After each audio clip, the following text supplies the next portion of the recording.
Before you decide this is just a family story, let me warn you. If you've ever stayed quiet to keep the peace, this will hit uncomfortably close, and cruelty ever could. It happened at 4:15 in the afternoon. I remember the time because that's when something inside me finally snapped. My sister, Amanda, didn't accidentally spill the wine. She poured it, slowly, carefully, like she was proving a point.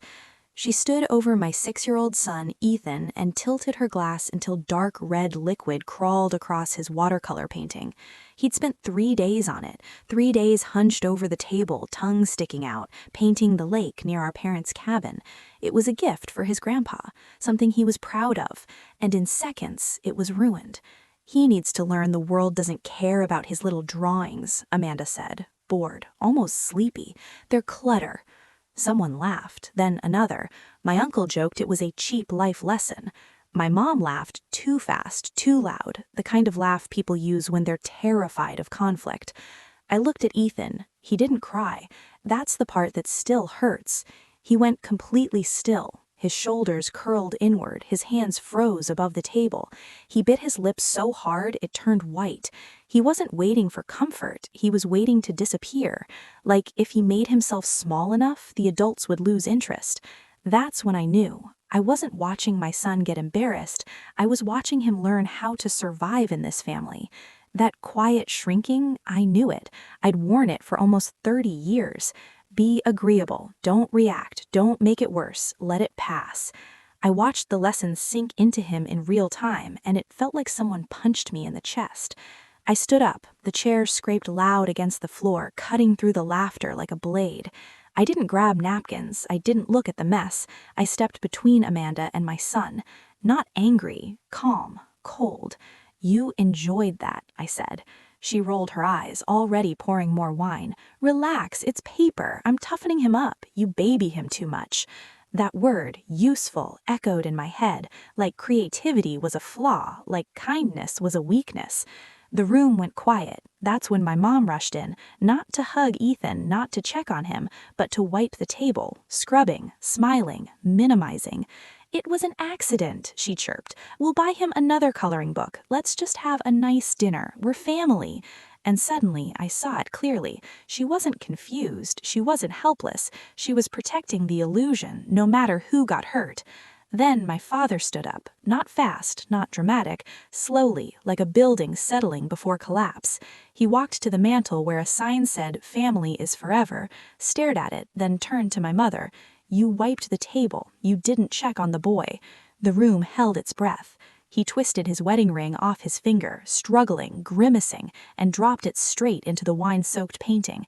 Red splashed onto white paper. "I'm done paying for silence," he said. Amanda laughed nervously, calling him dramatic, weak, overreacting. He didn't look at her. He grabbed a worn black notebook from his bag and set it on the table. "I track failures for a living," he said. "Cracks people ignore until the whole thing collapses." He opened the ledger. Dates, amounts, notes, years of quiet documentation, loans, lies, withdrawals, excuses. My mother started shaking, begging him to stop, to protect the family name. "You protected a criminal," he said. Then he turned the page. And that's where everything changed, because what was on that page wasn't money. If you think you understand this story already, stay. Most people leave right before the truth. Strong people finish this. And before you go anywhere, comment the time and country you're watching from. Subscribe if you want stories that don't just entertain, they warn. You can stop watching now, but then you'll never understand why everything finally changed. Most people quit right before the truth comes out. When my father turned the page, the room shifted, not emotionally, physically, like the air pressure dropped. Taped to the paper was a police report, not rumors, not guesses, official stamps, case numbers, dates. "The $174,000 wasn't for business," my father said calmly. "It was hush money." Amanda went pale, her confidence drained as her eyes flicked to the door, calculating. 3 years ago, my father continued, Amanda drove home drunk from a party. She hit a parked car, then she hit a pedestrian, a 19-year-old girl walking her dog. I remembered that month. Amanda had been traveling, Europe, healing, finding herself. She didn't stop, she ran. My mother collapsed into sobs. You took our retirement, he said. You paid lawyers to bury it, settlements to keep it out of court. You paid shops to erase damage, and you told me it was handled. He slammed the ledger shut. And then, he said, turning to Amanda, you mocked a 6-year-old boy for painting. Silence swallowed the room. Amanda tried to recover. It was an accident, she snapped. Mom helped me. That's what mothers do. Then she smiled. You're just jealous. She loves me more.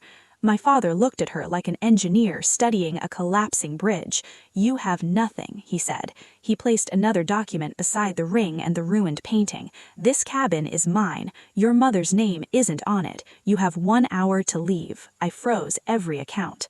6 months later, life was calm. Small apartment, clean, safe. My father taught my son how to build. No yelling, just patience. We didn't break the family. We saved the people.